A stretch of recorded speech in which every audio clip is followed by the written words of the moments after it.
সালামকে এমন ভাবে পিটাতে পিটাতে সকলেই মনে করত লোকটি মারা গিয়েছে। মাঠে রেখে আসত।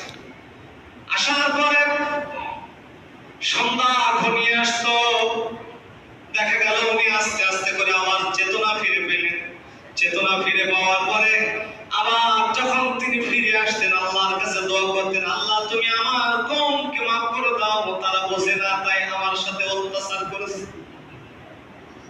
কেমন পয়গম্বর ছিলেন তিনি? কত বছর দাওয়াত দিয়েছেন? আরেকটু জোরে বলেন।